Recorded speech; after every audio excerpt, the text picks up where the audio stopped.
हम माननीय चेयरमैन साहब से अनुरोध करते हैं कि आप आए, आई हुई जनता से अपील करते हुए अपनी बात रखने की कृपा करें।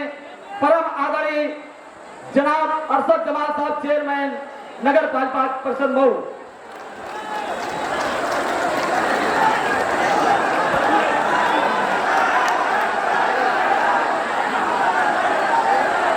बहुजन समाज पार्टी के सभी आदर्श पुरुष को दिल की गहराइयों से खराजे हकीकत पेश करते हुए अपनी बात को शुरू करता हूँ। मंच पर उपस्थित लोकसभा के समस्त सम्मानित प्रत्याशीगण, सभी सम्मानित कोऑर्डिनेटर साहबान, पार्टी के सम्मानित पदाधिकारीगण, प्रिय माओ और बहनों, आप सब की खिदमत में मैं अरशद जमाल सलाम पेश करता हूं।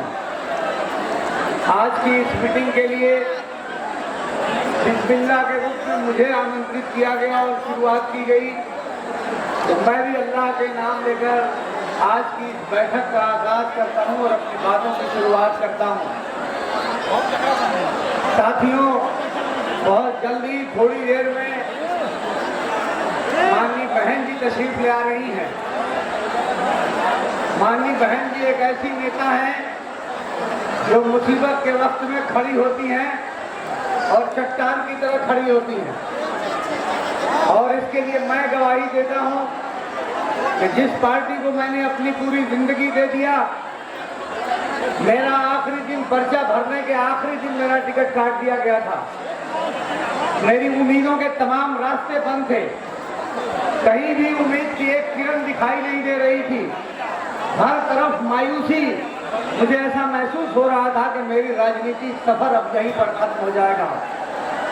ऐसे में आखिरी वक्त में यहीं जो स्टेज पर मौजूद नेता लोग हैं, माननीय कोऑर्डिनेटर लोग हैं, आप सब लोगों के नेतृत्व में माननीय बहन जी ने मुझे बुलाया और एक बड़ी बहन की तरह से एक छोटे भाई के सर पर हाथ रखा और 1 घंटे के अंदर मुझे टिकट दिया। माननीय बहन जी के आशीर्वाद से मैंने पूरे उत्तर प्रदेश में सबसे अधिक वोटों से ये चुनाव जीता, और जिस पार्टी की मैंने जीवन भर सेवा की थी, उस पार्टी के उम्मीदवार जहाँ से 3 मरतबा चेयरमैन थे, उनके जमाने सब। साथियों, मैं एक बहुत सच्चा मुसलमान हूँ और मुझे इस बात का गर्व है कि मैं एक ऐसे मजहब से ताल्लुक रखता हूँ जिसने हमेशा सच्चाई सिखाई है। आप बहन जी 4 मरतबा मुख्यमंत्री रही हैं। ये जो इलाका है बुनकरों का इलाका है, लेकिन मैं आपको एक बात याद दिलाना चाहता हूँ कि 2006 में जब पासबुक बना था बुनकरों का, तो उसमें उसके बाद जो हमारी दरी मशीन है, कैलेंडर मशीन है, या इस तरह की जो दूसरी बड़ी मशीनें हैं, उनको इसमें सम्मिलित नहीं किया गया था।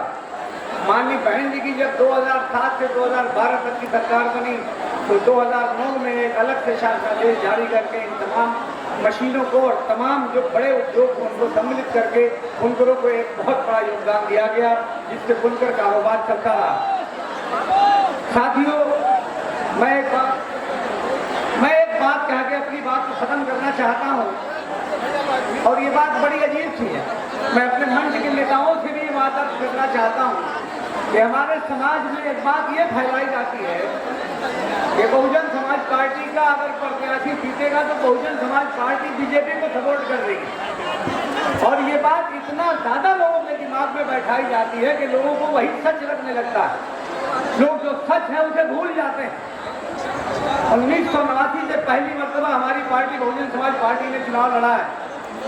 आप बताइए कि पिछले 34 सालों में एक मरतबा भी अगर बहुजन समाज पार्टी ने बीजेपी को समर्थन दिया हो तो बता दिए, कोई भी अगर बता दे तो मैं गुलामी नहीं करूंगा। एक मरतबा पिछले 34 साल में अगर एक मरतबा बहुजन समाज पार्टी ने बीजेपी को सपोर्ट किया हो तो मैं राजनीति छोड़ दूंगा। आप बताइए मुझको, तो ये गलत बात क्यों फैलाई जा रही है और किन लोगों के माध्यम से फैलाई जा रही है?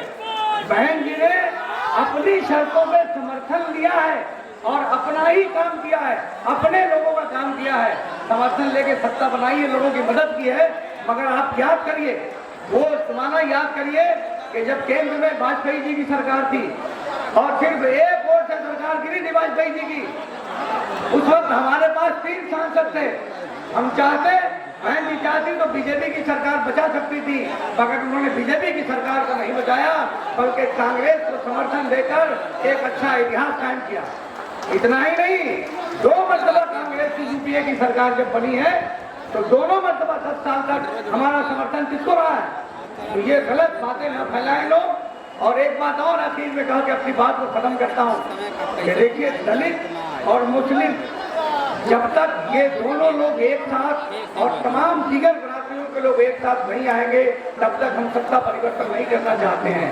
अगर आप चाहते हैं कि उत्तर प्रदेश से और देश से भारतीय जनता पार्टी की जालिम सरकारों से निजात मिले, तो मैं अपने भाइयों से कहना चाहता हूँ, अपनी बहनों से कहना चाहता हूँ, अपने बुजुर्गों और से कहना चाहता हूँ कि आप इस ब्लू झंडे के नीचे आइए, क्योंकि इसी ब्लू झंडे के नीचे जब हम आएंगे तभी सरकार से निजात मिलेगी।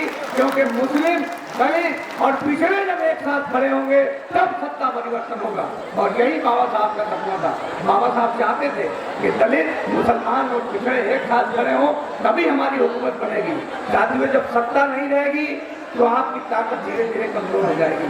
आप बताइए कि 20-20 साल पहले फर्जी तरीके से ऐलान किया गया कि जो दलित लोग हैं, शोषित हैं, उनको जमीनों में पट्टा दिया जाएगा। लेकिन आप बताइए कि क्या आपके पट्टे पर आपका कब्जा हुआ था?